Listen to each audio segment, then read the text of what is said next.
Jonathan, a busy period for Waterford FC. It's an exciting time to be involved in this project, as we call it. Oh, it is, yeah. Very busy period. We haven't started off the best this season, but the chairman with the backing of the club and the multi-club model, it's a fantastic time to be involved in Waterford, and there's only one direction this club's going. The full backing of the owner and chairman, and I'm excited to be involved in it. Beginning the new era, Keith Long, the new head coach of the club, was it a tough decision, first of all, to part company with Danny Searle and bring Keith into the fold? Yeah, it's a big decision. It's a sort of long-term strategy of the club and where we want to go, as a club. And after relieving Danny of his duties, the chairman made the decision, and then it was a case of looking who's out there, and we couldn't think of a better candidate in Keith. He was out with work at the moment.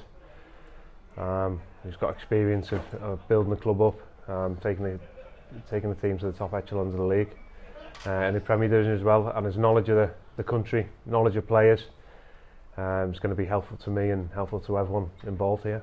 Was that an important decision for the club to bring someone in that knows the League of Ireland scene inside out, back to front? Yeah, I think it's a really important part of it. I think, and with Keith's knowledge of the league inside out, players in this country, what he wants to bring, his ambitions. He's a winner. I've seen him manage a few times now, and spoke to a lot of players about him. And from meeting him briefly this week, you can tell he's got that desire to win, and that's what we want at the club. I've seen it a few home games. The crowds have been enormous. They're really buzzing about the future. Are you excited about what kind of quality players we can bring to the club in the next while, and this real push of trying to chase Galway? Is it great to be in that position where we're behind, and now we're unleashing Keith Long, where we're trying to change background structures as well to real chase to try win this first division title? Yeah, it's as you said, going to the home games have been here. It's been unbelievable support. The fans have been excellent, showing up in numbers, trying to get a real good feel factor around the club, which telling everyone what we want to do and where we want to go to as a club. And if you've seen what the owner's done at Fleetwood over the past 19 years he's been in now, is phenomenal, and there's only one direction the club wants to go. And to be involved in that, and to be a part of that, and someone like Keith at the helm, really pushing that, and the ambition of the club. And you mentioned attracting players here, when players know where the club wants to go and what we want to do, and with a manager like Keith, and you look at the facilities here and today, in my opinion, it's the best in the country. To get this team up in the Premier Division and really push on, we're chasing Galway all the way down now. And that platform to build to bring you over to the Fleetwood element as well. That platform for players to come into the club knowing that there's a further pathway to go.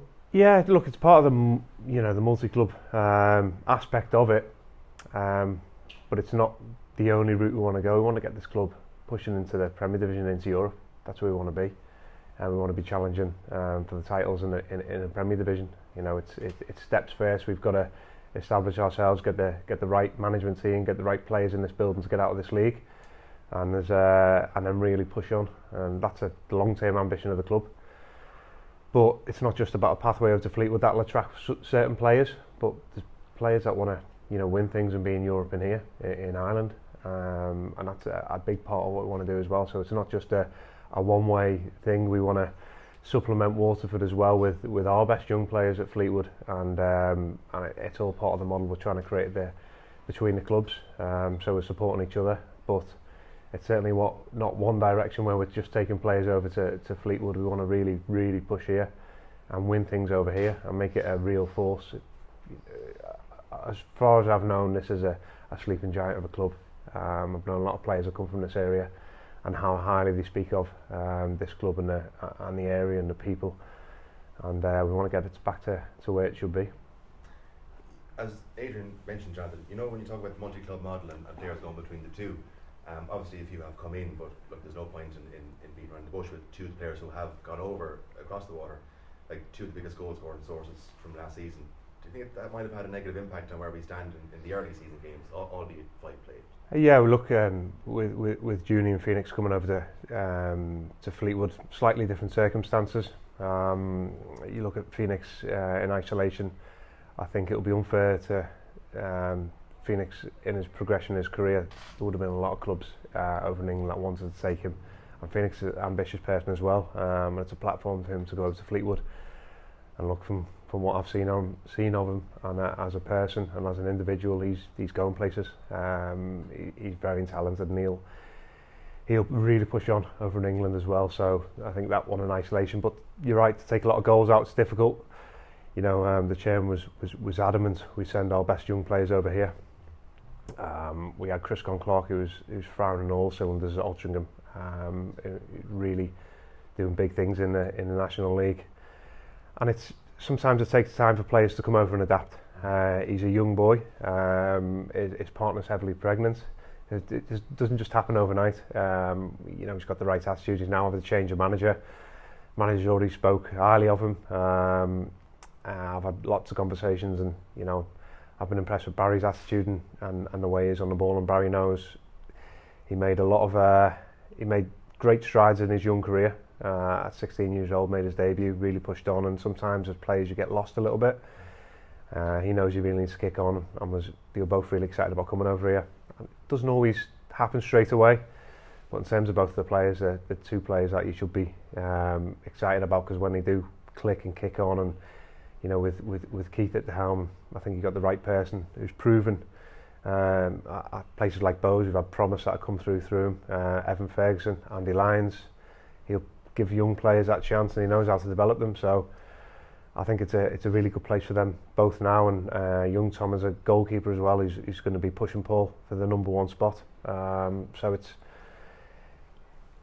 there's bits between both clubs. We're just trying to get the right chemistry, the right mix, and Keith will know in the building now what he wants. You know, when we look at I know it's been well talked about at this point, like the number of managers that Waterford have gone through in the last couple of years, and we're on 8 full-time managers since Alan Reynolds left in 2020.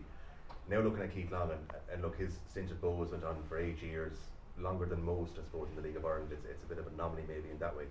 How important is that? Like, let alone bringing League of Ireland experience, but a guy who had stability and longevity at the club he was last with. Yeah, I think previous owners before the owner here are completely different from what you'll get from the owner here, who's shown at Fleetwood what he's put in there, and how he backs the club and really goes for it. And it's not a short term fix with an owner like that. He knows where he wants to get this club. But with Keith, that was a big part of it. Having someone that's been there and done it, but shows loyalty to a club as well, and wants a project and wants to really push. And having him down here, he's seen the facilities, speaking to him, you know, as a person, him speaking to the owner, speaking to the CEO, he knows where the club wants to go and wants to be a part of that project. So yeah, as you said, it's key that someone has been there and done it, but also has been there and done it for a number of years at a club, and that's what we want at this club, a bit of stability, and that'll only grow the club and keep it to where we want it to be. Maybe the last thing for me is we have seen it. I know it was previous ownership, but previous managers, like to mention both Danny and Mark Bertram prior to him, were maybe kind of caught surprised or unawares when it came to maybe officiating in games, and there was comments made in press conferences afterwards, and they were frustrated with the decisions on pitch. To have someone like Keith, who has seen the league play out, you know, for a number of years, is that a benefit in terms of he's not going to see something that's going to surprise him all that much, and a decision is given or not given, or as a penalty? The likes of Danny and Mark, who maybe hadn't seen it before, were pretty surprised and baffled as to why they haven't. You have to think that Keith won't be that. Look, each league brings its own challenges. I was watching the under-19 game down in Wexford the other day, and the referee was baffling me, and that's an international standard, so every league's different. Keith's been there and done it, knows exactly what's there, exactly what's coming. I'm pretty sure he's had clashes with referees over the time, and the same both ways, but he's a good character. As I said, he's exactly what we want in the building. He's a perfect personality to really push our players, someone we want to grow the club with, and really exciting times ahead, hopefully.